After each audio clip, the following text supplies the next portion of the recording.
عليكم ورحمة الله. أعوذ بالله من الشيطان الرجيم. بسم الله الرحمن الرحيم. الحمد لله رب العالمين والصلاة والسلام على أشرف الأنبياء والمرسلين خاتم النبيين شفيع المذنبين رحمة للعالمين مولانا وسيدنا أبي القاسم محمد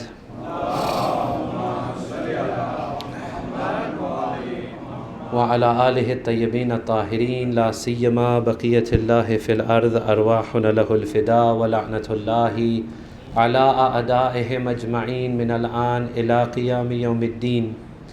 أما بعد فقد قال الله سبحانه وتعالى في قرآنه المجيد بسم الله الرحمن الرحيم والذين يقولون ربنا هب لنا من أزواجنا وذرياتنا قرة أعين وجعلنا للمتقين إماما. صلوا على محمد وآل محمد.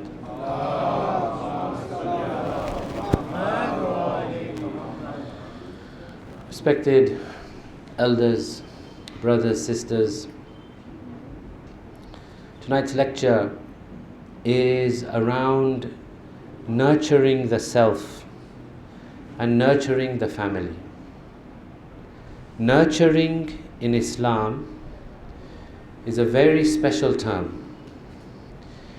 In Urdu Farsi, we would translate it as parvarish. Parvarish. That is nurturing. The name of Allah subhanahu wa ta'ala, which is Rabb. In many of the du'as we say Rabbi or Rabbana or Ya Rabbi. This means, O one who nurtures. Rabb is someone who nurtures. Allah subhanahu wa ta'ala is a nurturing Lord, meaning that He hasn't just created us and then left us to our own devices. He has created us but then continues to support us and nurture us.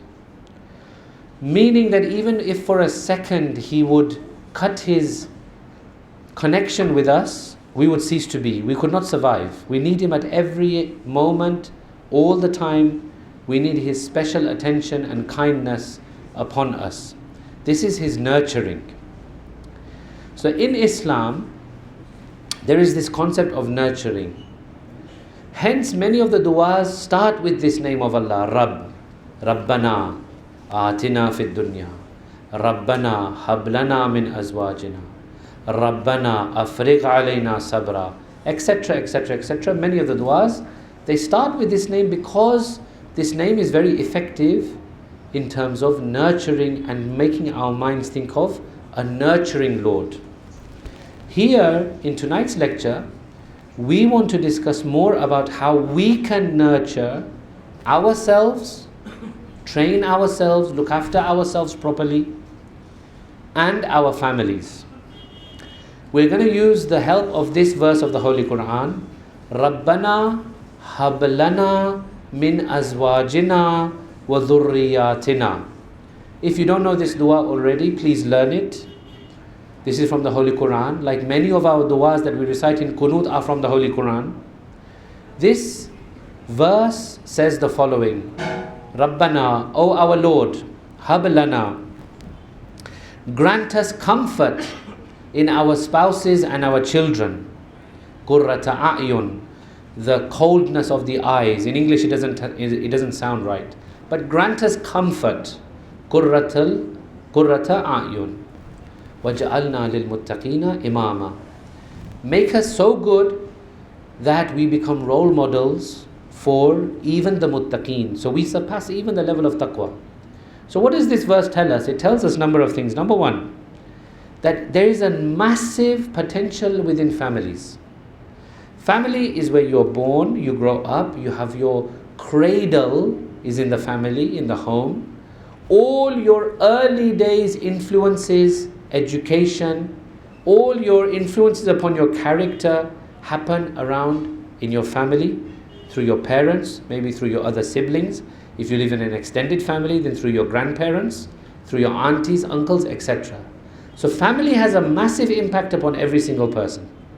So much so that even on the other side of the coin, when we look at dysfunctional people, criminal people, usually the first thing they say is, what was his childhood like? Where was he raised? What kind of upbringing did he have? Was he tortured? Was he abused? Was he mentally, sexually, physically abused? All of these things have an impact upon the way a person develops and he comes out as an adult. A great amount of it depends on his upbringing. It is the best source of education and training. Why do we say in the Holy Quran, Nabi Ibrahim's words, Rabbir hamhuma kama rabbayani saghira. Oh Allah, treat them well like they treated me well when I was young. They, rabbayani, from the same root of tarbiyat, parvarish, they trained me, they nurtured me. Mothers in this, they play a very important role. Mothers, I would say, they play the bulk of the role in raising good children and in raising good human beings. It is mainly the role of the mother, the effect of the mother. Hence, why there is so much emphasis on the love and respect of the mother is because she plays basically the role of Allah subhanahu wa ta'ala. She's representing Allah in this work. She has taken on the burden which Allah has. He is Rabb. But really, in the practical side of things, this responsibility is given to her, that you are supposed to create the next generation of properly trained individuals. However, bearing all this in mind, I'm afraid we have to come back to my favorite word this Ashra, crisis. There is a crisis in the families. And we see this in our daily interactions with mu'mineen and mu'minat. Let me tell you more, inshallah, with salawat ala Muhammad wa ali Muhammad.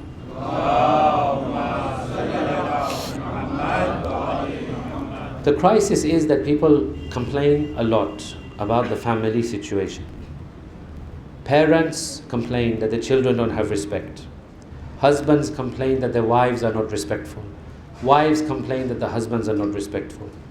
If I was to say one thing which I hear the most common issue is husband and wife are not on the same page with regards to how to raise the children and how to run the household. This seems to be a very common thing. I hear this more and more. So, what is the answer to this and what is the cause of this? The cause of this is very simple. The cause of this is that as we, in whichever place we are in, including your country here, including your city here, the more you become materialistically well off, the more educated you become, the more professional you become.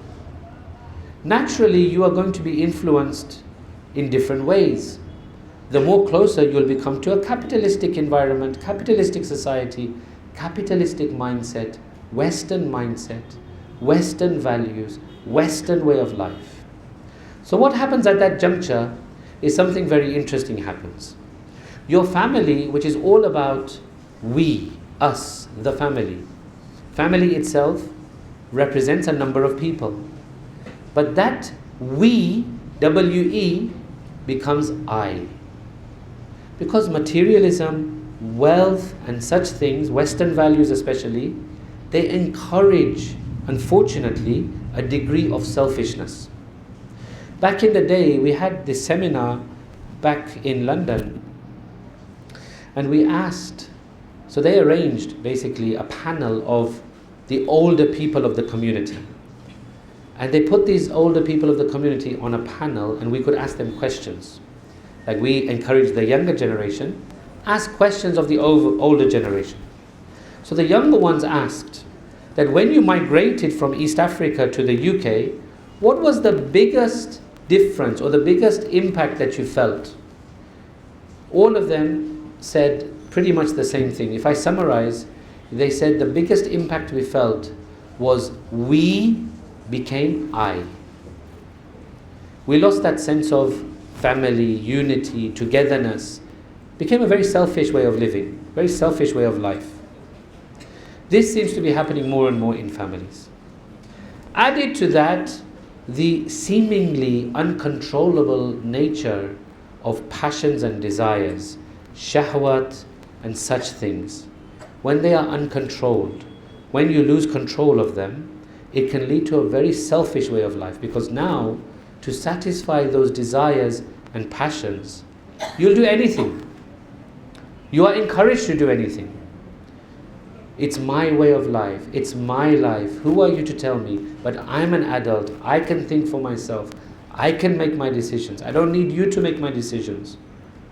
So when all this happens, you'll see that the person, if he doesn't control, if he doesn't get hold of the situation, will descend more and more into a very selfish way of life. And then the more you give, the more they want. Because there's no end. Something cannot be satisfied. There are two things that cannot be satisfied. One is the love of Allah. And on the other side of the coin, one is the love of the world. That can never be satisfied. You'll need more and more. The more you have, the more you'll want. The more lower you descend, you'll need to descend lower even more to satisfy those base desires and passions. So they descend into further and further bad states.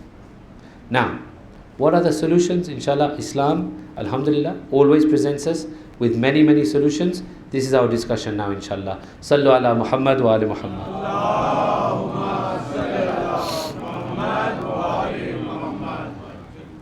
To bring back this sense of togetherness and unity and love and the feeling of a unit, that we are one family, we are united, we are a unit, a number of things are required. See, Islam gives us solutions, but please excuse me for saying this, they may not always be easy solutions. We're looking for a very quick fix. We're looking, take this tablet, swallow it, everything will be fine. It doesn't work like that. Islam will give us solutions, but it requires some hard work. It requires us to think a little bit about these things. One of the solutions is we need a combination of values in the home. Let me explain further. Human beings are very complex. Human beings are very deep. They're not simple creatures. Our minds, our psyche, our psychology, our emotional side, our psychological side, our spiritual side, these are all very complex things. It's no good just giving the basic answers that we've been hearing for years and years. Respect your parents, be good to your mother, discipline your kids. No, these are very simplistic things. These are not, I'm not saying they're not working, but they're too simplistic. We need something a little bit more refined, sophisticated than this. I want to present to you the dua of Imam Zainul Abidin alayhi salam.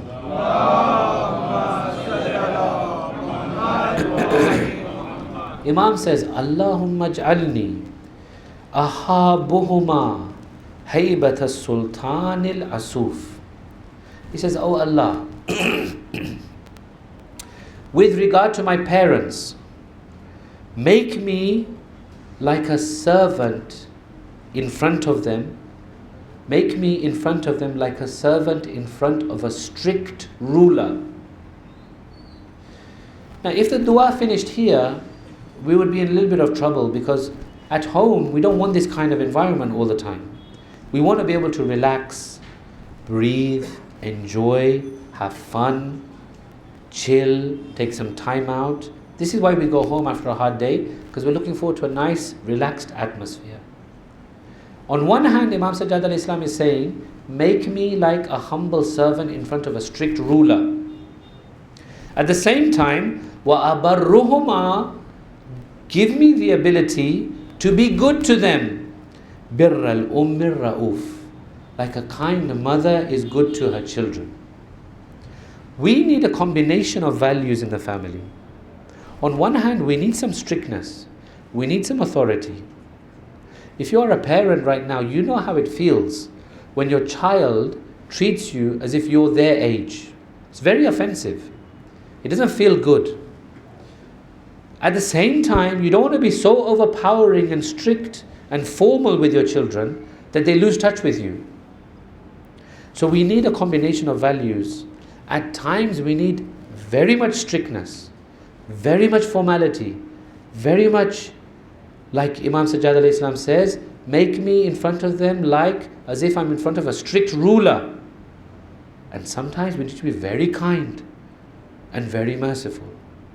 So these combination of values is very important. To bring in both sides of the coin. See, Islam is a religion.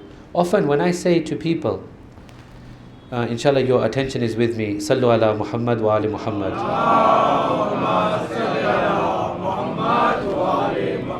When I say to people, they say, for example, what are you going to speak about? I'll say, for example, just to make life easy, akhlaq. They say, oh, akhlaq, what do you mean? Like be good to your neighbor and say salam to people and, smile on your face. No, Islam, akhlaq is so much deeper than this. Maybe we have just always scratched the surface. The akhlaq of Islam goes into very great depth. It analyzes all the human psyches, psychologies and complexities, and then it gives solutions to the problems. This is akhlaq of Islam. Then there is another side of akhlaq which I'm not even going to touch because I feel probably we're not ready to discuss it yet, and that is the spirituality side of the akhlaq of Islam, what we might call irfan or ma'rifatullah. That I won't even touch. I don't have the guts at the moment to even go there, because I feel that if I do it too soon, then those people who are not ready for that will completely get turned off. And these are concepts which are difficult to explain. So in akhlaq, we have the solutions. But it's not a simplistic treatment of akhlaq. We have to get a little bit complicated. Have you seen, for example, when we're talking about combination of values, have you seen, for example, how when you go on ziyarat, you have a very weird combination of values, right? First time I went to Najaf, may Allah give everyone the tawfiq to do the ziyarat of Amirul Mu'mineen alayhi salam. Allahumma salli ala Muhammad. The first time I went to Najaf, I was in a group. And in this group there was a young man, brilliant young man, loved him to bits, very clean heart, very good person, but he had done his fair share of wrong. He had done his fair share of wrong. That's between him and his Lord. When we got to Najaf, he was like everyone else. He was just normal, behaving as we were all behaving, looking forward to going to the Haram, etc. We all left the hotel at the same time. We walked to the gates of the Haram. We did our Izne Dukhul. We got to the gate, after the checking, after the metal detector, then you go for a check. After that, we got to the gate, that door. We all entered with our own humility and peace of mind and whatever. He froze. He just froze. He got like paralyzed. He could not take that step forward into the Sahn. He could not cross the threshold. Now we didn't know. We were all in our own world. We went ahead. This guy would stand at the door and he just started crying and wailing and shouting. Like proper. You'd think, someone of his family members have died or something like that. That's the way he was crying and shouting. Now we looked at him like we thought, we can't really get involved. This is his own personal issue. You don't want to really you don't want to butt into someone's private thing like this. So we said, okay, leave him. Maybe after half an hour he'll come, 1 hour he'll come. He did not enter the Haram for 2 days. Every day, walking from a hotel to the door, standing there, paralyzed, can't step foot inside. Crying, crying, crying, crying. Afterwards we asked him, we said, what's wrong? What's going on? He was shy. How do you put it into words? He's like, I just can't face him. I don't have the guts to stand in front of him. Knowing the life I have led, I do not have the guts to stand in front of Mawla Ali. Slowly, I don't know what he did. We said, what, we're not going to get involved in this. This is between you and your Lord and your Mawla. We pray for you, good luck to you. Okay, after a couple of days, the third day, he managed to slowly bring himself inside the Haram. Once he brought himself inside the Haram, then where was he? Then he was sitting on the floor, praying his namaz, praying his du'as, beseeching Mawla, speaking to Mawla, praying to Mawla. All of these things he was doing as normal. And then when you saw him, you would think, was this the same guy that was at the door for 2 days, standing? Now he's smiling, happy, ecstatic, full of euphoria and happiness.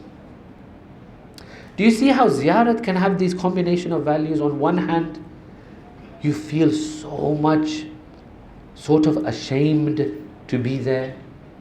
That Mawla, you know what, I've not done justice to be your Shia.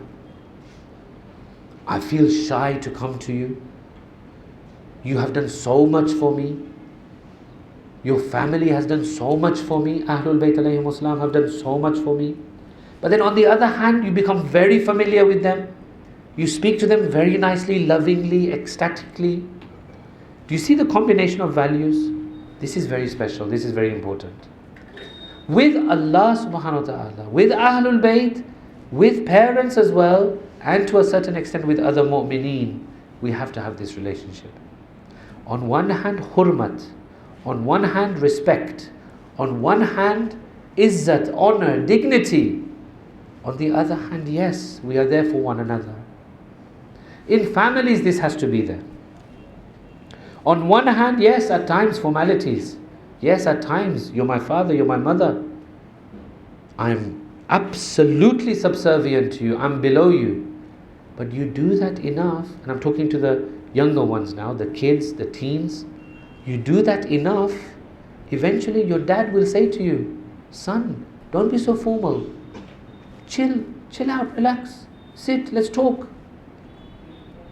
The barrier is the lack of respect. Once you give the respect, you see how much love comes back to you. Parents, they crave respect. They yearn for respect. Kids yearn and crave for love, even though they may not know it at the moment. But they love to be loved. And parents love to be respected. This relationship is very important. Please keep this in your minds, inshallah. Salawat ala Muhammad wa ala Muhammad.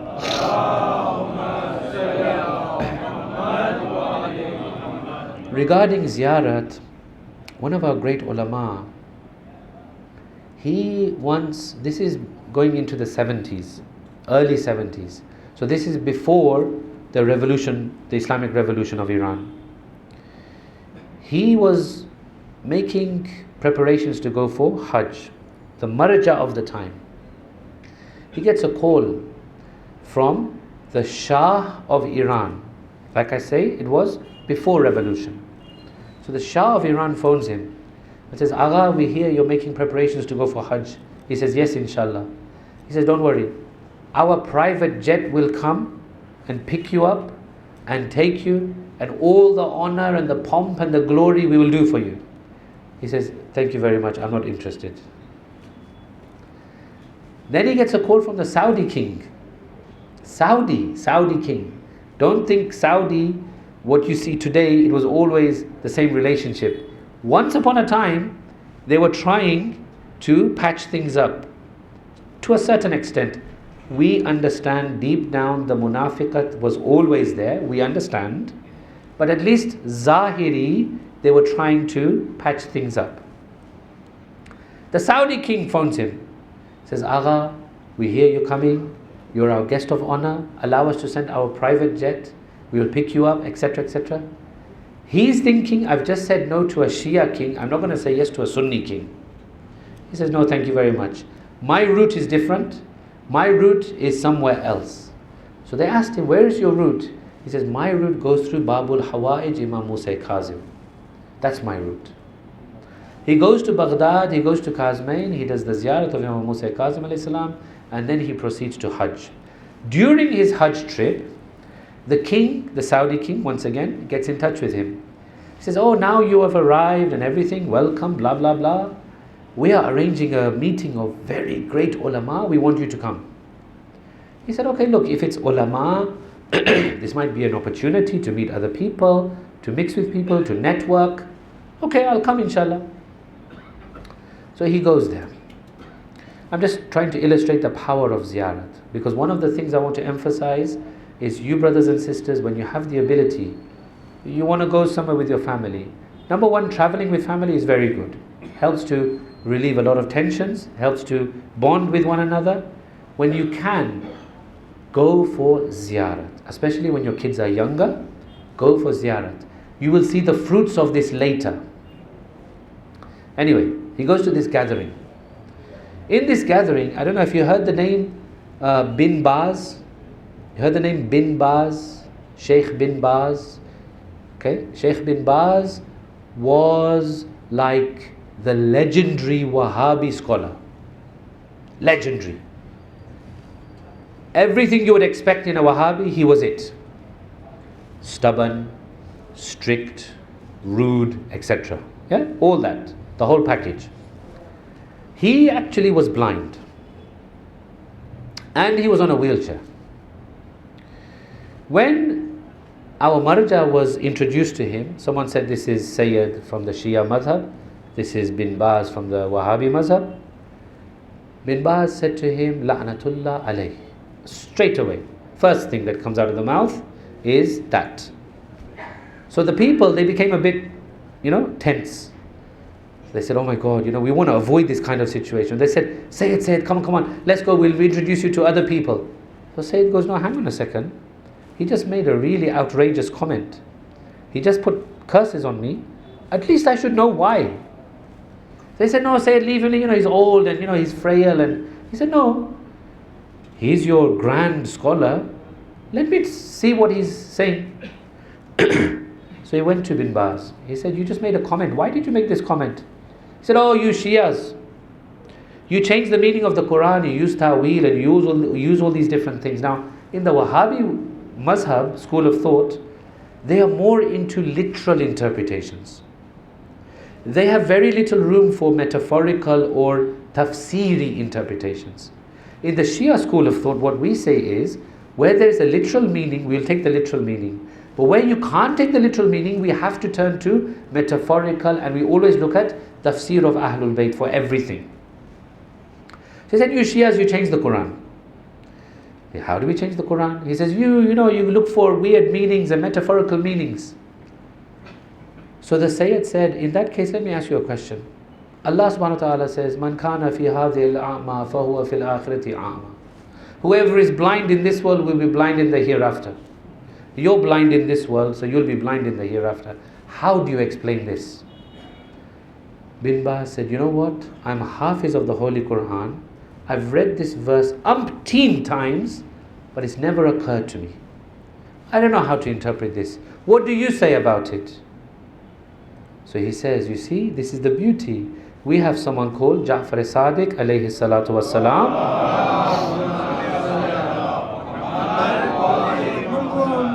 And he has explained to us that whoever is blind to the truth in this world will be blind in the hereafter as well, because the hereafter is full of truth.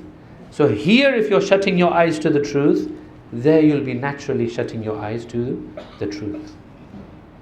Then he sat down for dinner. They said, okay, now it's time for dinner. Then a conversation started between him and the king. To deal with scholars is easy. To deal with lay people, with all due respect, is difficult. With scholars, you can use those technical terms and you can use your knowledge and everything to properly give an answer. To deal with lay people and give them a satisfactory answer is very difficult. The king now starts. He says, Sayyid, we see all these pictures and these things about you Shias. You go to your imams, harams, and in this day and age, in the 20th century, you're still kissing these silver and gold things. What is this? Why don't you move with the times? Still you're holding on to these old traditions. Sayyid Hakim, he does tawassul at that moment. He says, Ya Babul Hawa'ij, help me. A scholar I can answer, no doubt. I can quote to him a few hadith, he'll shut up. But a king, now how do I shut this guy up? He says, Ya Babul Hawa'ij, help me. Oh, seventh Imam, help me. How do I get through to this person? At that moment only, the king's servant comes and says, King, a delegation has come and they've brought you a gift. He said, what is the gift? He said this is a very old deer skin of the Quran written on it. Some of the Quran has been written on a very old deer skin. This is perhaps hundreds of years old. It's come for you as a gift. He says, wow, mashallah, subhanallah, show me, show me. So they bring it to him. So this deer skin is presented to the king. The deer skin is wrapped in a cloth, in a cloth, in a cloth, and on top of it there's a silver chain tied to keep it all intact and nicely. He gets this in his hand, he starts to kiss the chain, he starts to kiss the gold around the cloth. Ayatollah Hakim says, King, what are you doing? You're kissing gold. Isn't this the day and age? It's the 20th century. Why do you kiss these things? He says, oh Sayyid, what are you talking about? I'm not kissing the gold for the gold. I'm kissing what's inside the gold, the Quran. Sayyid says, King, now you realize we don't kiss the zari for the sake of the zari. We kiss the zari for the thing inside the zari, which is Hujjat-e Ilahi, Hujjat-e Khuda, our Imams, our beloved Ahlul Bayt, alayhimus salatu wassalam. Allahumma salli ala Ziyarat is very important. When you are able to go for your ziyarat, go. Take the family with you if you can. You need to save up a bit, it's okay, save up. If you can spare the money, may Allah give you barakat, rizq, rozi, income, blessing in your money, everything. If you can go for ziyarat, then go. Apart from other holidays, ziyarat are very effective in the mindset of the family, especially when the children are younger. It's very effective. Now, let's start with some practical things regarding the family. 2 or 3, depending on the time, we will go through the ahadith. All of these ahadith are from our blessed 5th Imam, Imam Muhammad Baqir alayhi salam.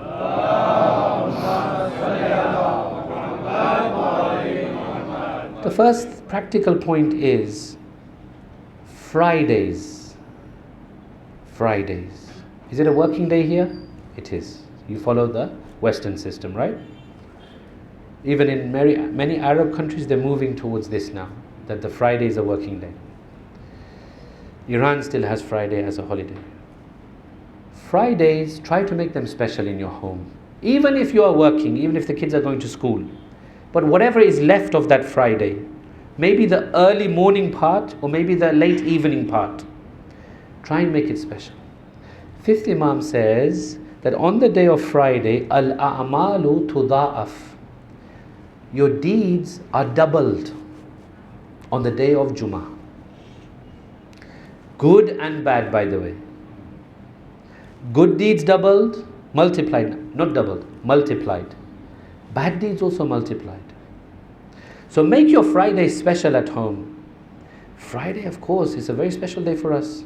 It's the day of Imam Zamana, Ajalallahu Ta'ala Farajuh Sharif.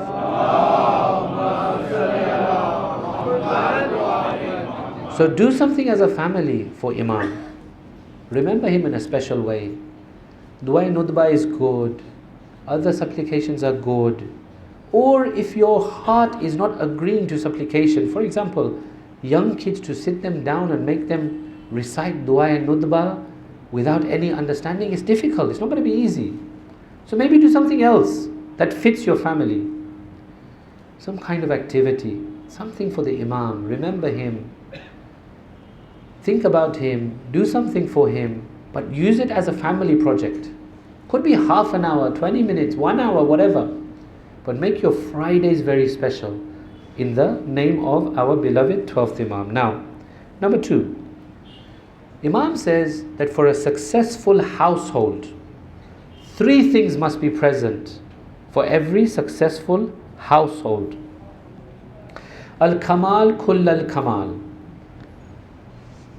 Perfection, absolute perfection is 3 things. At-tafaqquh fi-d-din. First of all, in your families, in your households, learn about religion. I cannot emphasize this enough. We were having a discussion yesterday with some wonderful, wonderful people.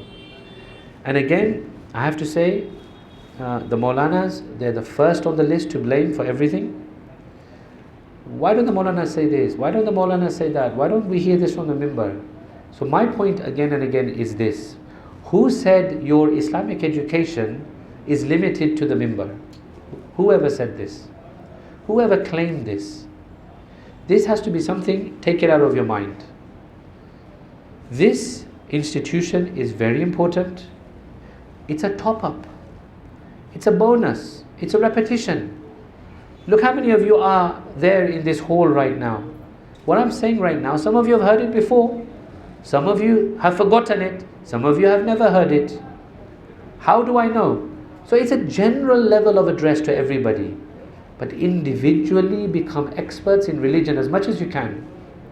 Read, listen to lectures, do some courses.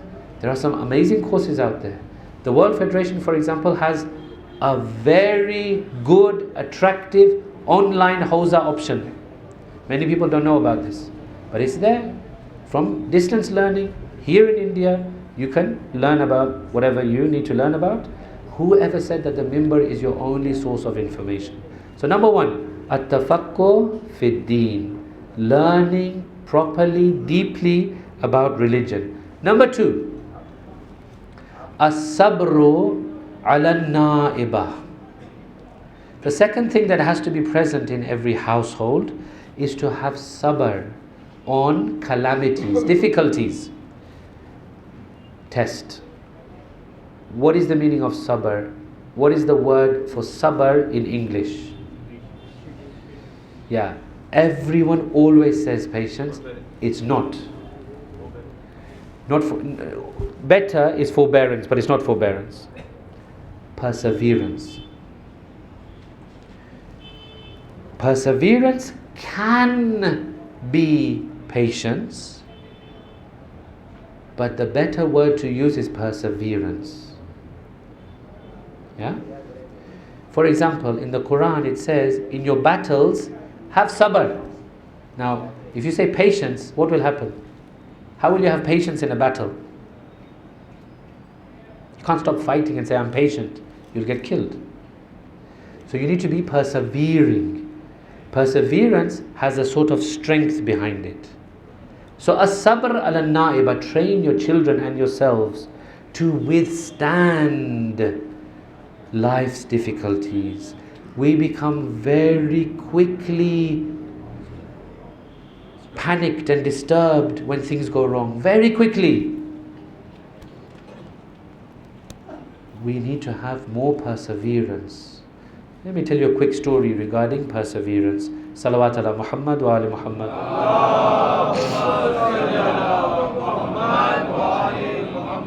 During the time of the Holy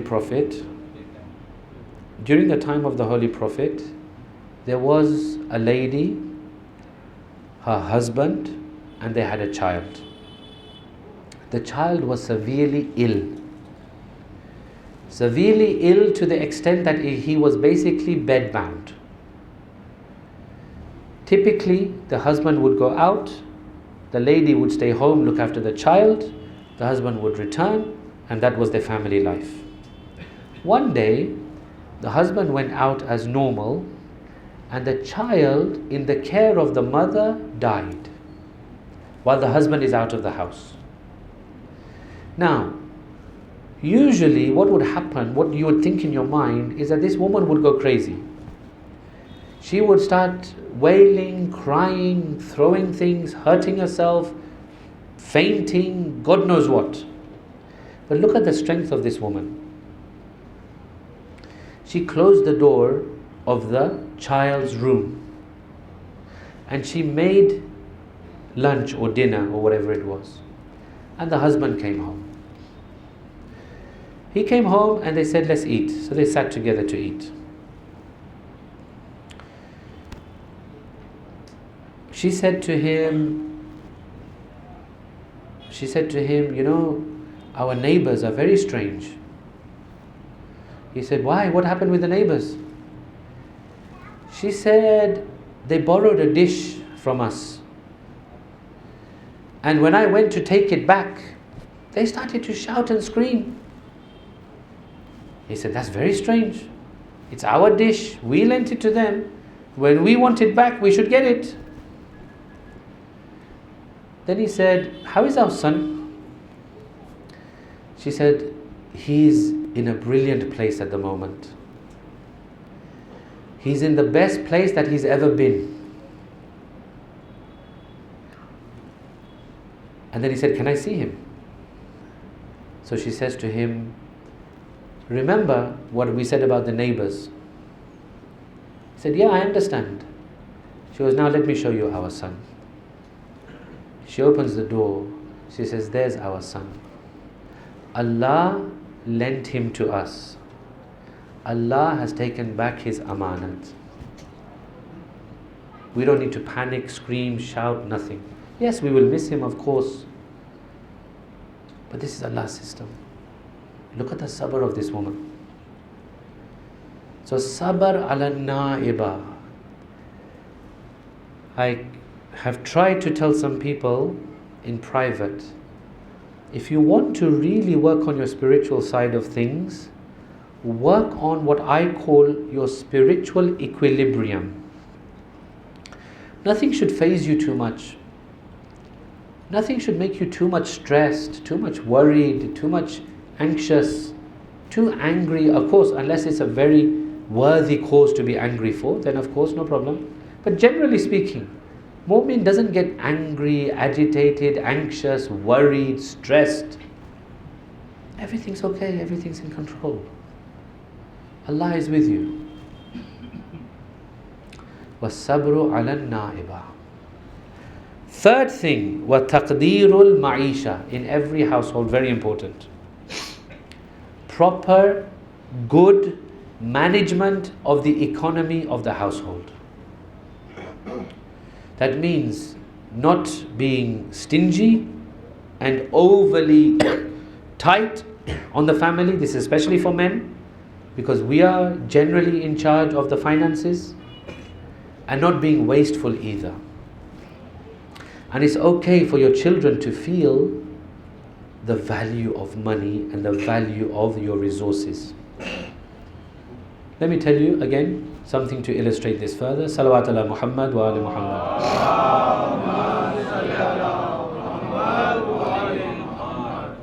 So there was a boy, he came to his father. His father was a baker. You know, in the bakery you have the oven, boiling hot oven, and you make the bread and all that, yeah? You understand? The boy comes to his father and says, Baba, I'm ready for more responsibility. Something that all the kids and all the teens and pre-teens, they say this kind of thing. Give us more responsibility, trust us to do more. So he said, no problem, I will trust you to do more the day you earn a dirham. Yeah? Dirham. I don't know. In today's equivalent, $5, 100 rupees, whatever, 200 rupees maybe. The day you earn this $5 or 1 dirham, you can get more responsibility. He said, no problem. So the kid is clever, yeah? Where does he go to get this 1 dirham? Goes to his mother. Mama, can I have a dirham?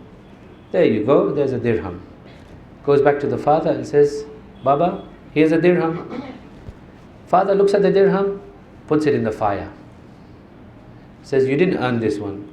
Go and earn one properly. This guy is thinking, how does this old man know whether I earned it or not? Okay, no problem, I'll go. Again, goes to the mother. Mama, dirham. She gives a dirham. Goes back to the father. Baba, look, dirham, I've got it now. Takes a dirham, puts it in the fire. And says, look, I told you, you need to earn the dirham. He's thinking, how does he know that I'm just getting this from my mom? He goes, okay, you know what? There's no fooling this guy. Now I'll actually go and earn a dirham. So he gets a few things together, a few of his toys and whatnot and different things. He goes onto the street and he tries to sell them. Someone is passing by and looks at this young boy selling these, few weird toys and this and that. He feels pity. He says, here's a dirham. Here's a dirham.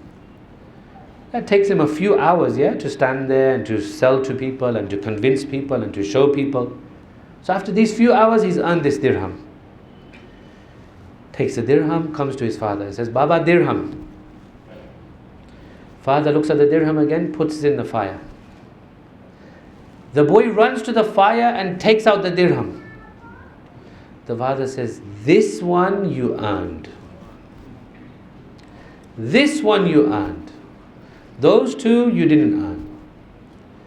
Let the kids, let the youth, let the family members feel a little bit how to run the household, how to run the economy. Again, there's limits, not to be too harsh, not to be too wasteful, but some responsibility. Your eyes closed, you're going to leave this world, you're going to die. They'll have to take over, they'll have to become men, they'll have to become women. They'll need to understand these things. Let's not pamper them to such an extent that then we have problems as well going forward with them. Sallu ala Muhammad wa ala Muhammad.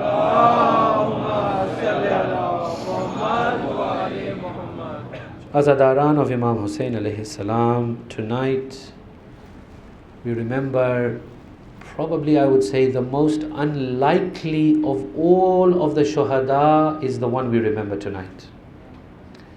If you look at the build-up of what's happening over the last few nights, different battalions are arriving into Karbala. Each battalion is led by one commander. The battalion of Shimr arrives into Karbala. Shimr brings with him a message from Ubaidullah.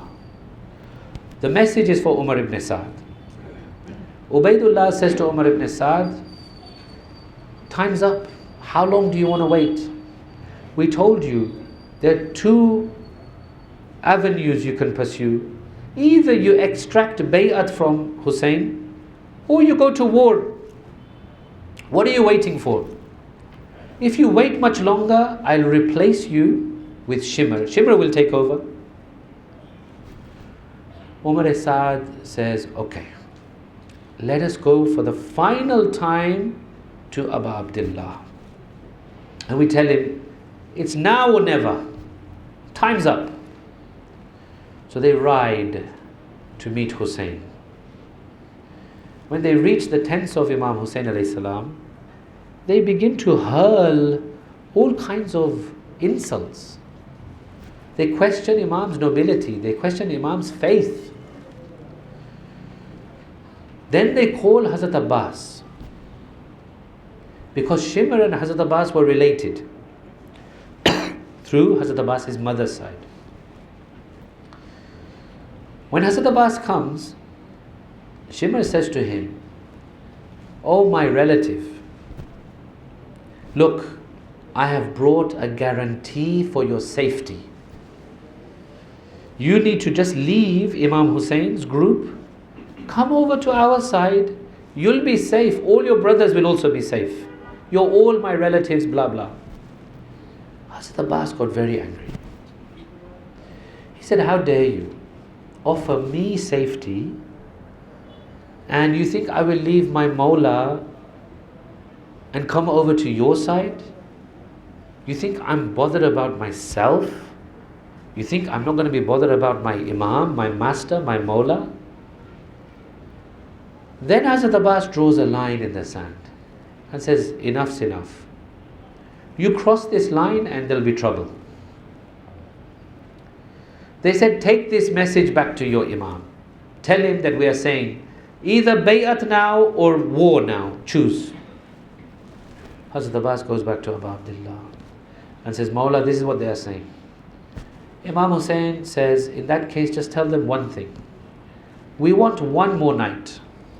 One more night." Why? Inni uhibbu salat. Because I love namaz. Wa tilawat al-Quran. And I love to recite the Quran. Tell them I want one night for these two things. Hazrat Abbas comes, tells them. They agree. They said, "Okay, we'll give you this one last night. Tomorrow, day of Ashura, we will begin the battle." Abu Abdullah, on that night, he begins to tell everybody, to reaffirm that they are with him. They reaffirm that they are with him. He tells them, you don't have to stay with me. I leave you free. You can go. They don't go. He tells them, I remove my obligation upon you. You don't feel obligated. They stay. And then he starts to announce the list of shuhada. In the list of shuhada, he misses one name. That is the name of Janab Qasim. Janab Qasim's shahadat we'll recite tomorrow. Janab Qasim comes to Imam Hussein and says, oh uncle, all of these names you recited, but you did not recite my name. Imam says to him, you are also on the list. And even my Ali Asghar is on the list. Ali Asghar? He's just been born a few months ago. He can't speak. He can't walk. He has no ability to fight. How can he be amongst the shuhada? No one understood this. The next day, Abu Abdullah, from the morning, he's doing one thing only.